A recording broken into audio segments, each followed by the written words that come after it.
Hi everyone, I hope you all are doing well and all of you are safe and healthy. This is Radhika here again, and this video is going to be about how to navigate the world as an empath in today's times. So I have a lot of clients who are, kind of um, trapped in the daily happenings of their life, of, the narcissistic people in their life. And then I also have clients who are way past that stage now, after, like I've been with them for many years. And also, they joined me somewhere in their journey where they were already like maybe halfway through.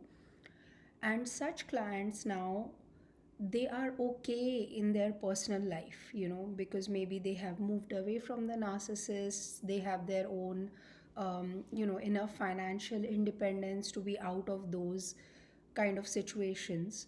But now they are becoming more aware of the world, and they are looking at narcissism and scapegoating and things like this happening on a global scale.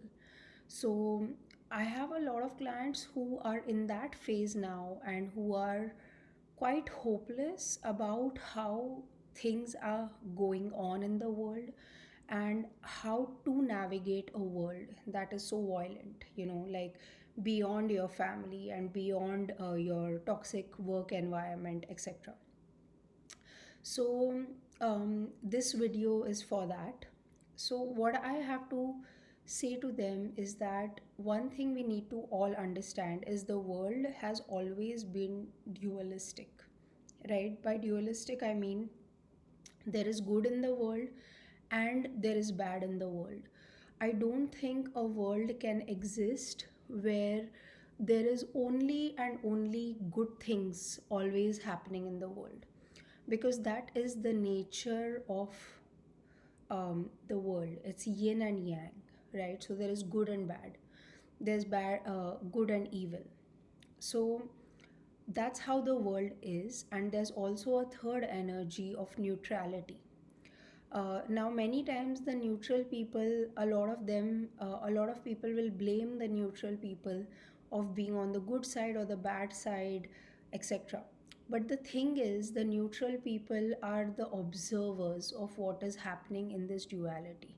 So, I'm not trying to promote neutrality here, but I'm just trying to explain to you we all will fall in these three energetic categories at different points in our life. So we all will be destructors at some point, we all will be creators at some point, and we all will be neutral or observers at some point. So these are the three energies which keep the world going on.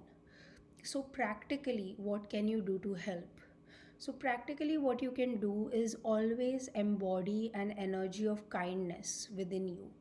No matter who you are dealing with, whether it is a person of a certain race, a certain religion, a certain gender, a certain age group, a certain nationality, or whatever their beliefs are, you should value and respect and honor them as another living thing, right? As another living creature. Like you are a living creature on this earth, similarly they are also a living creature. They might have different views to you, but they are also equally entitled to being on this earth, and that is because you don't decide who lives on this earth and who doesn't, right? So whether that person is someone you consider a narcissist, or someone you consider an enabler, a covert, overt, like a psychopath, anyone, when you are dealing with them, deal with them with some sort of an honor, integrity, and respect.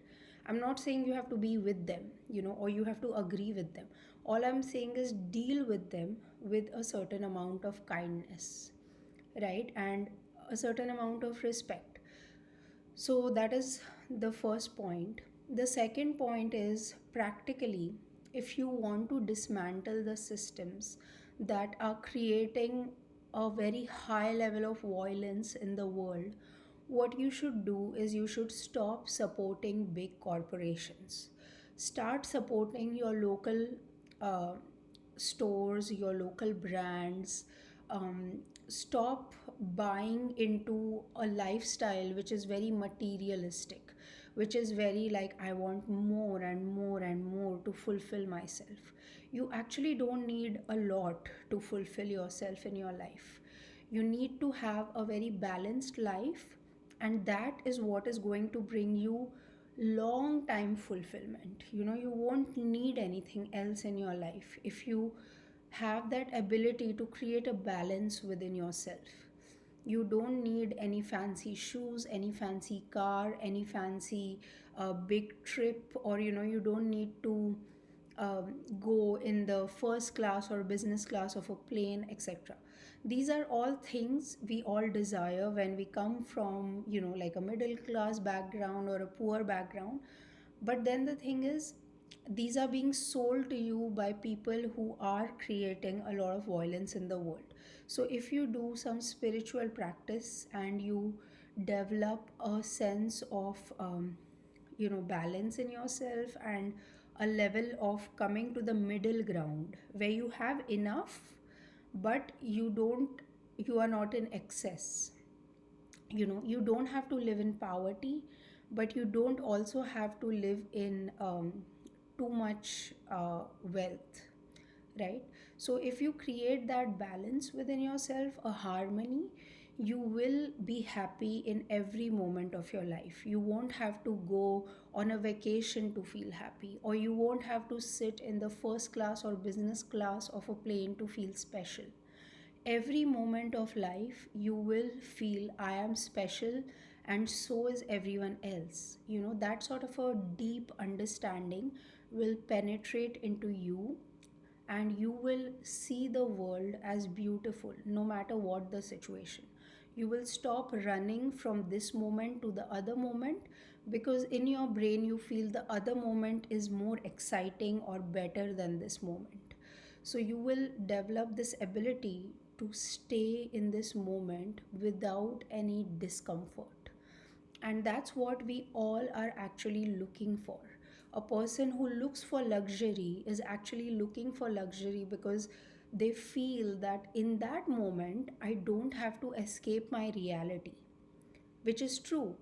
But that moment of luxury is not going to last you a lifetime. And that's what the rich people are trying to do. They are trying to hold on to their richness, to their wealth. They are trying to accumulate more wealth because they have this misunderstanding that it is the wealth that is giving them the feeling. And it is giving them the feeling, but they don't know how to get the feeling without the wealth. That is why they are in fear all the time of losing their wealth.